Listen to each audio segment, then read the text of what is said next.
for my old Kentucky home, for my old Kentucky home, far away.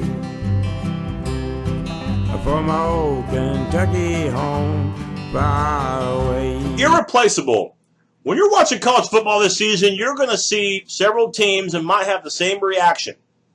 Man, they look a little bit different without what's-his-name or without those guys. Of course, Oklahoma, they're going to look different without Baker Mayfield. Let's face it. Ohio State, they'll look a little different without J.T. Barrett. Same thing with Penn State and Saquon Barkley. And, of course, the dynamic duo of Sony Michel and Nick Chubb at Georgia, that backfield. But perhaps of the 130 teams out there in college football, the one that's impacted the most entering this season without their main guy, it's Louisville and Lamar Jackson. Not just because Lamar had almost 3,700 yards passing and 27 TDs, and not just because of the fact that he was by far the team's leading rusher with well over 1,600 yards. That's right, Lamar Jackson accounted for almost 5,300 total yards and rushed for 18 scores, which meant that he had 45 total touchdowns. Not just because of that. I haven't even mentioned the fact that he won the Heisman Trophy 2 years ago. Okay, not just because of that, but because he was their best player in school history. Okay, their best player ever. And, as Forrest Gump might say, that's not just something that you can find around the corner. So, the Cardinals, yes, it's going to be a different-looking Louisville team. I still think they're going to be good offensively. Defensively, it took some steps back last year, and I don't think this area is going to improve a whole hell of a lot. But we're going to start with the good. We'll start with the offense. I think a quarterback that's got the capability, he's not going to be Lamar Jackson, but I think he can have a quality career. That is, and this is an appropriate name, by the way, for a quarterback, Jayhawks Pass. That's right. That's his name, Jayhawks Pass.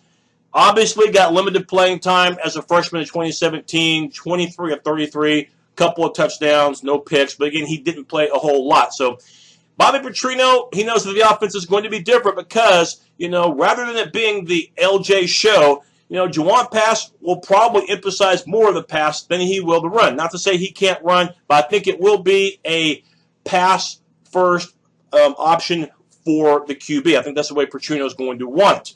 Good news for Jayhawks Pass, he's got plenty of experienced receivers to toss the ball to. Jalen Smith being one of them, now entering his senior year, had 60 catches, almost 1,000 yards receiving, and had 7 touchdowns.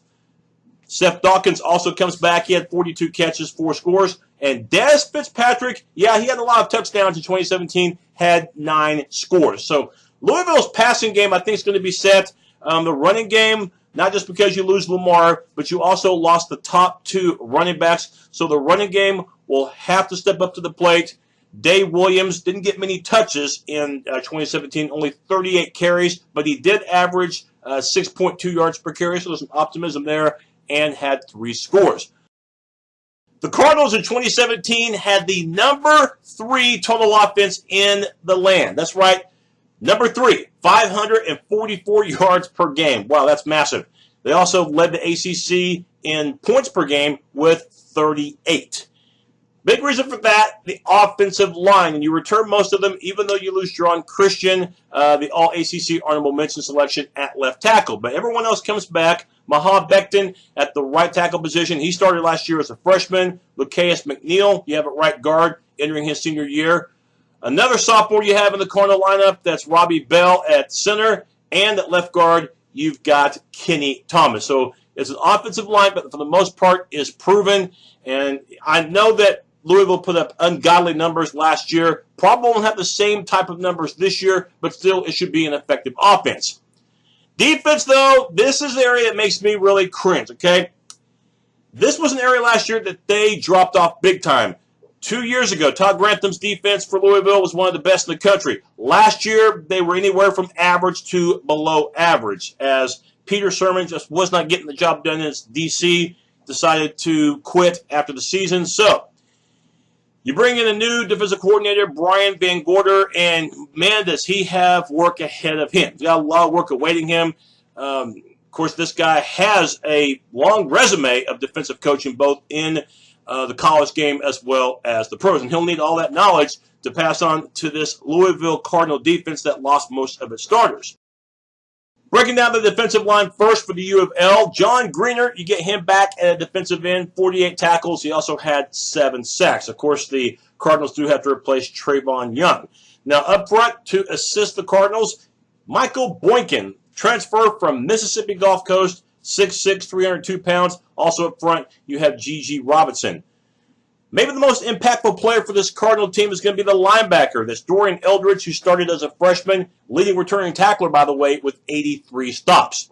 Secondary, though, colossal amount of losses. Jair Alexander, first-round pick by Green Bay. Josh Harvey-Clemens, you lose him, and you also lose the safety in Chucky Williams. So, just like the secondary, just not a lot of experience back for Louisville. But some guys that did see some action at a free safety, D. Smith, had 53 tackles. You'll have Russ Yeast, who, by the way, did start in 2017, not entering his senior year. Yeast will also be the primary punt returner. And Kane Pass at another safety, the strong safety position. That's right, Kane Pass, that's Jawan's brother.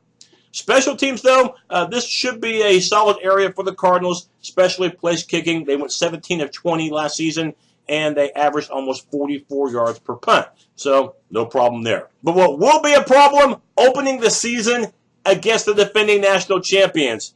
The Alabama Crimson Tide, already a 30-point favorite to win the season opener between these two teams playing in Orlando. But the next 3 games should spell W's for the U of L, including that matchup, the ACC opener in late September against Virginia. Cavaliers might be the worst team in the conference. But the next 5 games spell Trouble. Florida State and Georgia Tech, you get them at home, but those will be toughies, as will the game at Boston College. Wake Forest are an up-and-coming ACC team. You have to play them as well in that stretch. And then November the 3rd, yes, against the defending ACC champions, Clemson. Yikes. But your season could end on a 3-game winning streak, but you'll have to earn those wins at Syracuse, against NC State, and of course wrapping up the season against arch-rival Kentucky. They'll have a terrific passing game, and the offensive line will be reliable. But just too many unknowns about this Cardinal team, in particular on defense. That's why I've got Louisville picked second to last, number 6 in the ACC Atlantic Division. That's my look at the Louisville Cardinals. See you next time.